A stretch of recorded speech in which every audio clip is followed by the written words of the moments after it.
Moi, c'est Éléonore. Je suis une femme de 40 ans qui a une petite fille de 6 ans. Et puis voilà, qui réenvisage un petit peu les questions de transmission.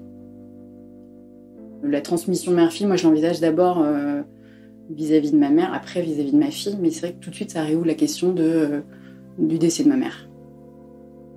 Ma mère n'a pas supporté de vivre, en tout cas, au-delà de l'âge, de 44 ans. Et voilà, moi, j'ai hérité d'une maman qui était blessée.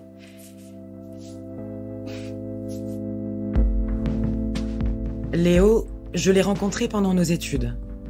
Nous venions d'avoir 20 ans lorsque j'ai appris le suicide de sa mère, Béatrice.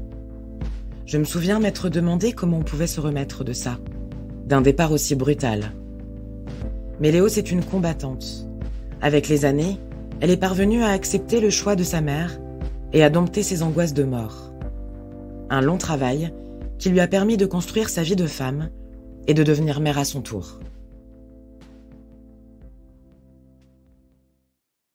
Je pense que vu qu'elle est décédée de manière assez violente, je me suis trouvé des explications, je me suis représenté ma mère à travers des récits des uns des autres. Voilà, il y a des non-dits, des petites bribes d'explications qui m'ont amené à comprendre que le puzzle, il était... il y avait des pièces qui étaient abîmées, il y avait des choses qui ont été vraiment compliquées pour elle dans son enfance. Elle était très dévalorisée par son père, très...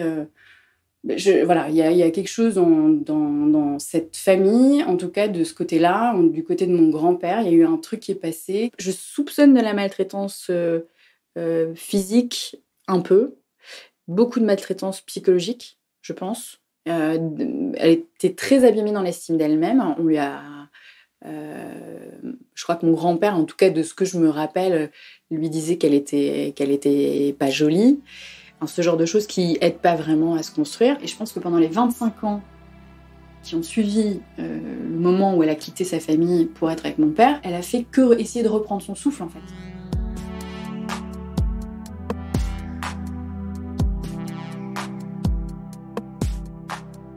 Comment tu la voyais, ta mère, quand tu étais enfant ? Elle avait besoin de nous pour se remplir, en fait, quelque part. Et donc, il n'y avait pas de limite, vraiment. Pas en termes d'être strict ou pas, pas en termes d'éducation à proprement parler, mais en termes d'envahissement. Elle nous laissait l'envahir beaucoup parce que je pense qu'elle avait besoin de combler un vide, en fait. Quand tu étais enfant, est-ce que tu ressentais beaucoup ses angoisses et son mal-être ? Non, pas en tant que telle.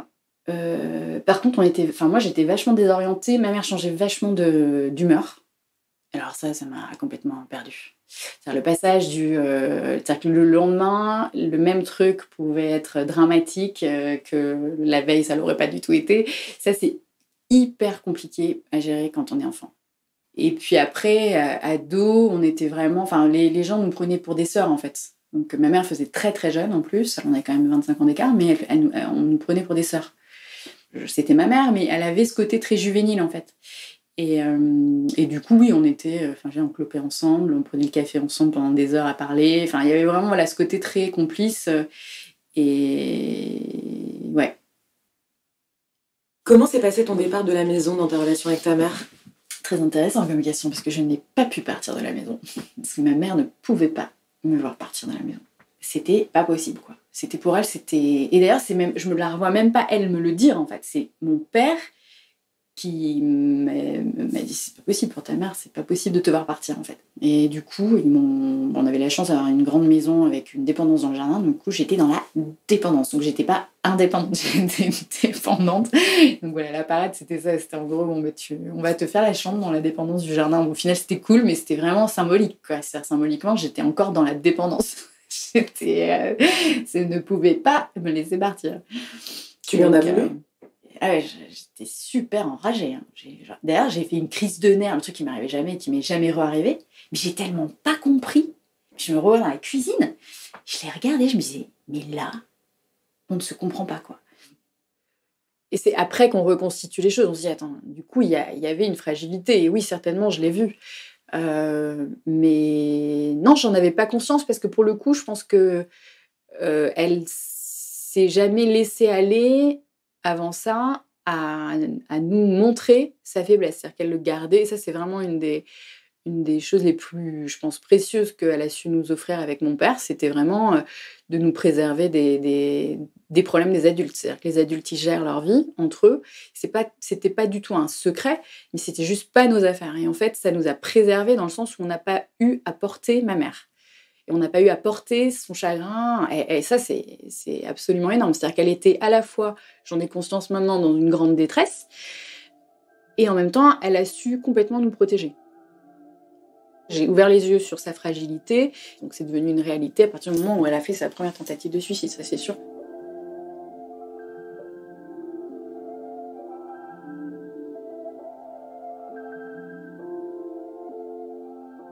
Je sais qu'elle n'arrivait pas à envisager, par exemple, d'être seule, quoi. On était ses bouées de sauvetage, en fait. Et le fait de nous laisser partir, ou le fait que mon père, à un moment, il s'entendait plus, et c'était essentiellement autour de ça que c'était très compliqué pour elle, leur séparation, c'était juste invivable, en fait. Est-ce que votre mère, elle vous a expliqué ce qui s'était passé lors de cette première tentative de suicide, du coup? Non, elle pouvait pas. Non, là, c'est mon père qui a pris le relais. Et lui, oui, lui, il a su vraiment nous expliquer, prendre le relais au moins sur il a su mettre les mots. Enfin, je pense que là, clairement, même s'il n'y avait pas grand-chose à faire, parce qu'après, il y avait juste à essayer de gérer la situation et les semaines et les mois qui allaient suivre, parce que c'était juste le début d'une période de mal-être exprimée ouvertement par ma mère. Et moi, en tout cas, je suis rentrée dans une période de vigilance. J'avais pas l'impression de vivre dans un stress, parce que j'étais dans le quotidien, j'avais 20 ans, et voilà. Donc, j'étais pas dans une conscience de cette espèce d'épée de Damoclès, en fait. Mais clairement, oui, j'ai passé vraiment cette période-là à être tout le temps en vérification ou en attente de la mort de ma mère, en fait. Et ça c'est sûr que ça a laissé des traces en termes d'anxiété, ça c'est clair. Est-ce que tu étais là le jour où ta mère est partie, où elle s'est donnée la mort? Non. En fait, elle a pris la voiture et elle est partie. En fait, je lui ai donné les clés de la voiture et elle est partie dans la maison de campagne qu'on avait à l'époque, en fait.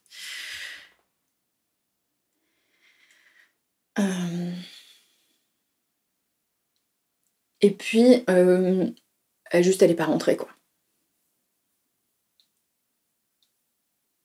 Et du coup, moi j'ai senti que c'était, qu'elle était décédée, en fait. Donc, ce sont des amis qui ont vérifié, effectivement, et puis, et voilà, donc on a eu la confirmation le lundi matin, mais il y a eu tout un week-end, en fait, donc on ne sait pas exactement quand, mais oui, voilà. Est-ce qu'elle t'a laissé une lettre, ta mère? Ouais, elle nous a laissé des lettres.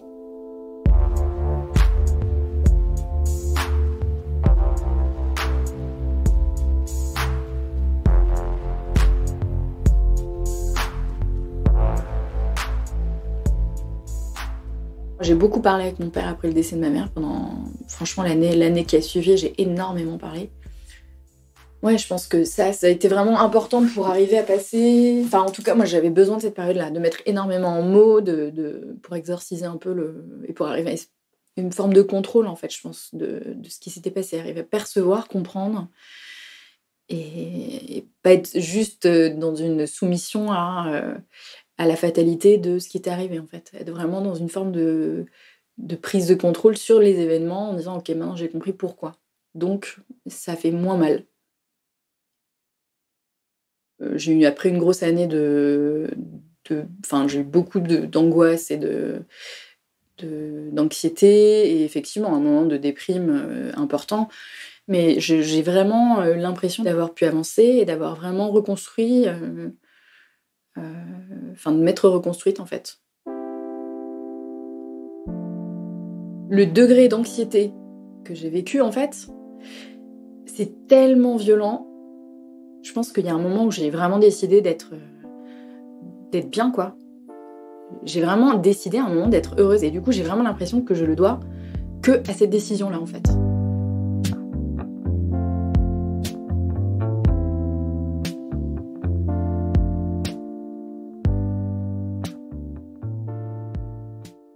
Je pense que j'ai été très défensive vis-à-vis de ce que représentait ma mère en tant que femme, en fait. Et en tant qu'être, en fait, parce que lui ressembler, c'était me mettre en danger. Du coup, j'ai cloisonné vachement et pendant très longtemps, je me suis imaginé qu'elle m'avait rien transmis. Et en vérité, je pense que quand j'ai analysé les choses, je pense que j'ai compris qu'au contraire, elle avait, à travers plein de petites choses, justement, elle m'a donné des armes et pour que je m'en serve, parce que j'ai découvert, enfin, je me suis découverte avec un espèce une capacité à ne m'entourer que de gens qui me font du bien. J'ai absolument, enfin, j'ai un radar hallucinant et ça, je sais maintenant que c'est vraiment parce qu'elle m'a engagée à ça. Je repère en permanence les gens toxiques et je ne m'en approche pas. C'est-à-dire que je ne laisse personne me faire du mal. C'est exactement l'opposé de ce que ma grand-mère a vécu avec mon grand-père, qui était très soumise malgré elle à quelqu'un de très dictateur, je pense. Et finalement de ce que ma mère... Alors ma mère, non, parce qu'elle a su justement trouver, entre guillemets, sa bouée de sauvetage, c'était mon père. C'est-à-dire qu'elle a trouvé quelqu'un d'hyper bienveillant, hyper féministe, hyper protecteur, enfin... Et je pense que quelque part, elle était trop abîmée pour arriver à se reconstruire. Et en fait, elle m'a vraiment, et je pense même ma grand-mère un petit peu aussi, fait passer ses armes en fait, en disant, voilà, en gros, il y a une limite et tu ne laisses pas les gens te faire du mal. Et du coup, je pense que oui, enfin, le fait de me représenter leur impuissance, enfin, en tout cas leur détresse. Et le fait, en fait, aussi, je pense qu'elles ont su me donner des armes, moi, ça m'émeut. Ouais, parce qu'elles ont pas pu s'en servir elles, en fait.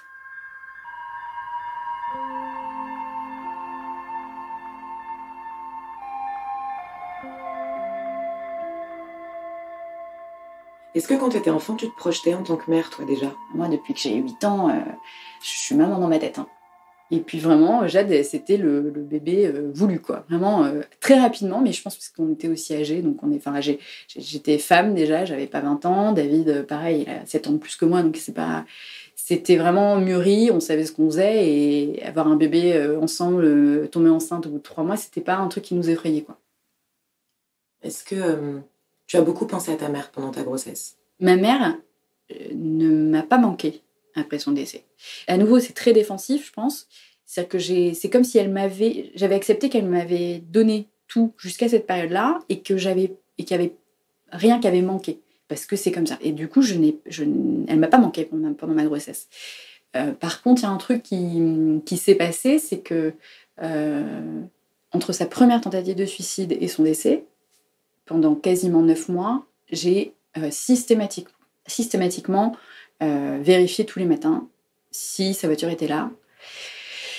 Donc je me suis créé un truc compliqué au niveau du cerveau, c'est-à-dire que mon cerveau est tout le temps dans une gestion compliquée de l'attente.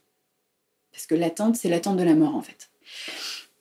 Donc au bout d'un moment, j'ai compris que, on a plein de situations dans ma vie dans lesquelles, quand je suis en situation d'attente, eh ben, mon cerveau, il pense qu'en fait, on va lui annoncer la mort de quelqu'un. Donc là, en fait, ce qui s'est passé, c'est que j'ai eu une grossesse nickel. Enfin, c'était vraiment... moi, j'étais tranquille, impec, jusque quasiment, je pense que c'était quasiment jour pour jour, le premier jour du 9e mois. Et le premier jour du 9e mois, je me sens bourrée d'angoisse, un truc qui monte et qui me prend. Je recommence à avoir physiquement des sensations de grande anxiété, quoi. Enfin, j'étais vraiment très très mal. Et là, je calcule et je percute qu'en fait, mon cerveau, il est en train de se faire croire qu'il attend et qu'il pense qu'il est encore en train d'attendre un truc dramatique, en fait. Et du coup, ça, c'est vraiment le moment où j'ai été obligée de réouvrir le chapitre maman, à ce moment-là de ma grossesse. Et c'est le moment où j'ai écrit une lettre à ma mère. Qu'est-ce que tu avais besoin de lui écrire à ta mère à ce moment-là? C'était une lettre où j'acceptais de lui en vouloir. Parce que en fait, je me suis pas autorisée à lui en vouloir du tout. Et je pense que ouais, là, dans cette lettre, c'était vraiment une lettre de reproche, en fait. Enfin, une lettre où je m'autorisais à lui dire qu'en fait, elle avait pas eu le droit. Elle avait pas le droit de se suicider et que ça avait été dur, en fait. Et de mettre des mots là-dessus? Ouais, je pense que ça m'a libérée parce qu'on s'autorise pas forcément à être en colère contre des gens dont on comprend qu'ils ont été eux-mêmes vraiment victimes de... Enfin, vraiment chahutés, vraiment, ils ont fait ce qu'ils ont pu, en fait. Mais je pense qu'il y a un moment où on a le droit aussi de laisser à côté de ça une part de colère s'exprimer.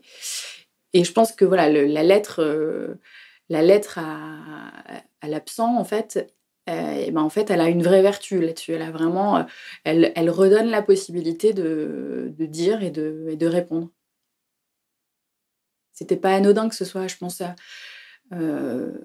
ce moment-là de ma grossesse où j'ai vraiment eu besoin de dire, en fait, ouais, c'était pas juste pour nous. Ça a été vraiment le moment ouais, où j'ai vraiment clôturé le deuil de ma mère. Donc c'est en gros avant la naissance de ma fille, en fait. Où j'ai pas laissé les deux se mélanger, en fait. C'était pas possible. J'ai réussi à surmonter ça et à passer une fin de grossesse normale et hyper joyeuse et un accouchement hyper joyeux.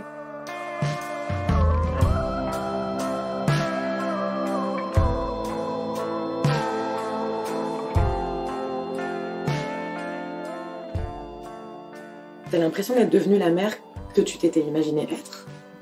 Bizarrement, je me découvre hyper fusionnelle et dans ma tête, j'ai jamais été fusionnelle avec ma mère. J'étais très complice avec elle, mais je me sentais pas dépendante d'elle. J'ai jamais eu de crise de pleurs quand je la quittais. Enfin, j'étais hyper indépendante. Et je me rends compte que ma fille, elle est mais un scotch, quoi. Elle est tout le temps. C'est vrai que moi, j'ai tendance à motiver vachement l'indépendance, à même dire, attends, mais c'est bizarre, hein, arrête de, tu vois, enfin, je suis pas ton dieu. J'adore l'être, mais sais en vrai, je me dis non. Spontanément, j'ai un rejet en lui disant, oh, on est autonome. Parce que, à nouveau, attention, on doit être autonome affectivement, quoi. Parce que sinon, pareil, on risque d'être comme ma mère, et quand on n'est pas autonome affectivement, c'est dangereux. Ce dans quoi je ne dois pas tomber, c'est justement ça, de lire à travers le besoin de ma fille, en gros, un danger ou quelque chose, parce qu'en fait, elle est vraiment dans sa construction. Donc, elle, c'est normal qu'elle soit dépendante affectivement de nous, parce qu'un enfant, il est dépendant de ses parents affectivement. Et au contraire, l'idée, c'est de la combler au maximum, parce que c'est là qu'elle sera solide en tant qu'adulte. Mais c'est compliqué pour toi que ta fille dépende de toi. Ça peut être compliqué. Et en plus, ma fille, elle est dans des démonstrations particulièrement importantes d'affection vis-à-vis de moi. Ça, ma fille, ouais, en ce moment, c'est vraiment le truc que je dois, que je réfléchis, parce que c'est pas instinctif du tout, et je sens que mon instinct, justement, il pourrait être compliqué pour elle à gérer, parce que j'aurais tendance à être dans une mise un peu à distance, parce qu'elle est dans des débordements d'affect que j'ai du mal à comprendre. Et effectivement, pour moi, il y a danger à être trop à se perdre dans ses émotions. Parce et ça, c'est lié à ta mère? Ça, c'est lié à ma mère, ouais. Et je sais qu'au final, des fois, ça peut avoir un effet inverse où, sans faire gaffe, je la rejette, ce qui n'est absolument pas ni mon intention, ni mon souhait, quoi. Est-ce que tu parles de ta maman beaucoup à Jade? Pas du tout. Et je ne dis pas à Jade, c'est ta grand-mère. Je dis, c'est ma maman. Et ça m'a interrogée parce que Bastien, mon frère, avec mes nièces qui ont le même âge que Jade, depuis qu'elles sont toutes petites, il leur parle de ma mère comme étant leur grand-mère. Et pour moi, elle n'a pas été grand-mère, en fait. Vraiment, dans la filiation, vu que les grands-parents, c'est quand même très proche de nous, normalement, l'ordre des choses voudrait qu'elle l'ait connue. Et du coup, c'est vrai que j'aurais eu tendance à imaginer que c'est facile d'en parler comme étant une grand-mère, mais pour moi, c'est pas... Donc, je lui en parle pas, et pour l'instant, j'évoque pas du tout le fait que... Parce que ça va être quelque chose aussi, je pense, pour moi, de lui dire... qu'elle s'est suicidée. C'est pas anodin, quoi. C'est pas une mort par accident. C'est pas tous les trucs. Enfin voilà, c'est comme un meurtre, quoi. C'est pareil, c'est un meurtre sur soi. C'est un truc hyper violent. Donc je pense que ça viendra quand ça viendra. Pour l'instant, c'est pas un truc que je trouve important. Elle a pas l'âge. On n'a pas l'âge de l'aborder pour l'instant. Et je vais commencer à réfléchir. Je sais pas comment je l'aborderai. Mais je pense que je l'aborderai de la manière qui m'a, moi, aidée à le comprendre. C'est-à-dire oui, certes, c'est un suicide, mais en vrai, c'est vraiment une maladie, quoi. On est autant malade que quand on a une maladie physique, en fait. C'est parce que personne, c'est vraiment, ça supprime la volonté totalement et on n'est pas dans un choix, quoi. Et du coup, c'était pas possible pour elle de continuer. Donc, mais ouais, non, je lui parle pas beaucoup de ma mère. Voilà. Est-ce que ça te manque de ne pas avoir ta mère aujourd'hui avec ta fille? C'est comme ça. Et du coup, la question ne se pose pas, en fait. Donc, ça aurait été merveilleux, mais ça n'est pas. Et du coup, il n'y a pas de... Je l'envisage pas. Enfin, c'est autre chose, quoi.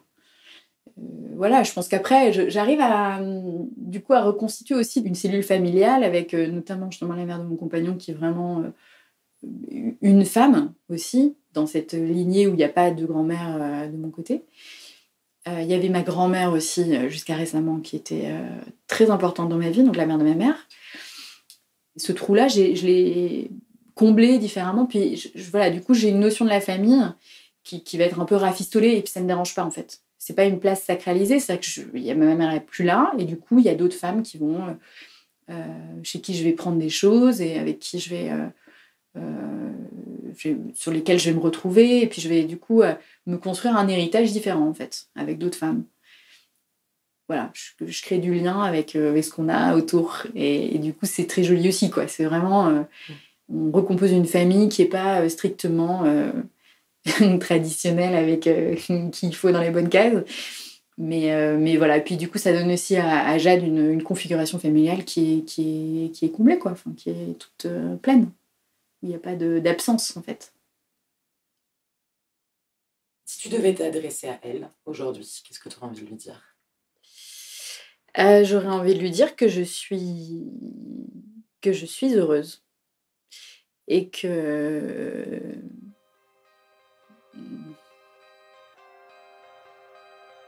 C'est marrant, j'arrive pas à dire qu'elle me manque. Non, je pense que j'aurais envie de lui dire qu'on va bien.